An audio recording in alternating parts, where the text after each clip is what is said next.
औज़ुबिल्लाहिमिनश्शैतानिर्रजीम बिस्मिल्लाहिर्रहमानिर्रहीम। अस्सलाम वालेकुम।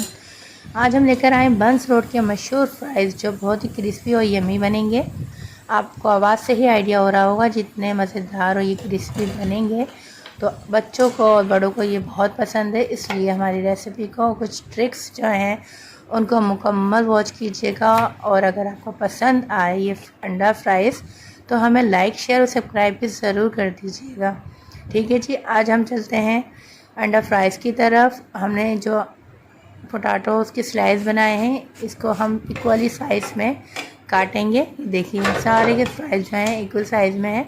इसको अच्छे से हम वॉश करने के बाद इसका हम पानी सारा खुश्क कर देंगे। जब पानी खुश्क करें किसी भी डलिया से या कोई भी आपके पास चीज़ हो तो उसको 5 मिनट तक आप इसी तरीके से इसको रख दीजिए ताकि फ्राइज़ के जो हैं वो अच्छा सा पानी रिमूव हो जाए। दूसरी तरफ हमने एक अंडा लिया है, 4 आलू लिए थे बड़े साइज़ के, उसके लिए एक अंडा बहुत है। एक अंडे के लिए हमने इसमें नमक मिर्च डाल दिया है। नमक मिर्च डालने के बाद इसको अच्छे से फेंटेंगे। फेंटने के बाद हम इस अंडे को डाल देंगे फ्राइज़ में, जो हमें अंडा फ्राइज़ बनाने हैं।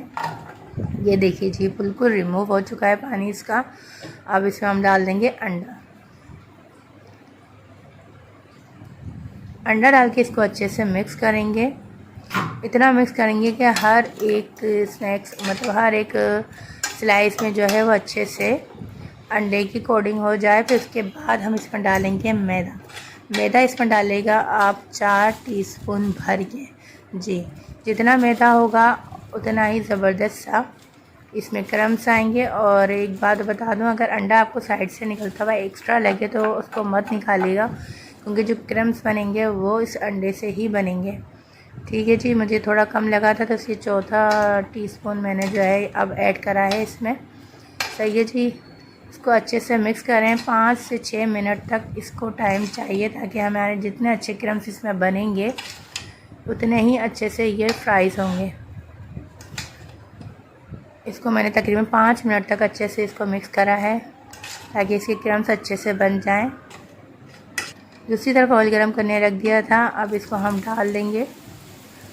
इसको एक ट्रिक मैं बता दूं कि करके मत फ्राइज़ करेगा, ठीक है जी। इसको इसी तरह डालेगा जिससे बहुत अच्छे से ये क्रम्स आ जाएंगे। और क्रम्स बनने के साथ साथ एक चीज़ और भी मैं आपको शेयर करूं कि जब आप इसको ऑयल में डालेंगे तो इसको फ़ौरन मत चलाइएगा, क्योंकि इसके जो मैदा हमने डाला है मैदे में इसको अच्छे से ठोस करने के लिए जब तक ये एक साइड से आपको ना लगे कि हाँ ये एक जगह से ठहर गया है, उसके बाद आप चमचा चलाएं जिस तरीके से मैं चला रही हूँ। आप ये शाम की चाय में बनाएं या फिर अभी रमज़ान चल रहे हैं, रमज़ान में अफ्तार में बनाएं। बच्चों को ये बहुत पसंद आते हैं जी। ये लजीज से ज़बरदस्त से फ्राइज़ आपके सामने हैं और आवाज़ भी आप इसकी सुन सकते हैं। बहुत क्रिस्पी और बहुत ही मज़ेदार यमी ये बने हैं। अब इसको आप जो हैं देखिएगा कितने लजीज बने हैं। इसमें हम डाल देंगे केचप भी और मायोनीज़ भी, जिसके साथ आप खाना चाहें। लेकिन इसके ऊपर आप चाट मसाला भी ज़रूर ऐड कीजिएगा, क्योंकि चाट मसाला जो है वो मतलब दोबारा कर देता है। रेसिपी अच्छी लगी तो लाइक शेयर सब्सक्राइब ज़रूर कीजिएगा और मैं बताइएगा आपको हमारी रेसिपी कैसी लग रही हैं। अपनी दुआओं में याद रखिएगा। जब तक के लिए फिर हम अगली रेसिपी मिलेंगे। अपना बहुत सा ख्याल रखिएगा। अल्लाह हाफिज़, फ़ी अमान अल्लाह।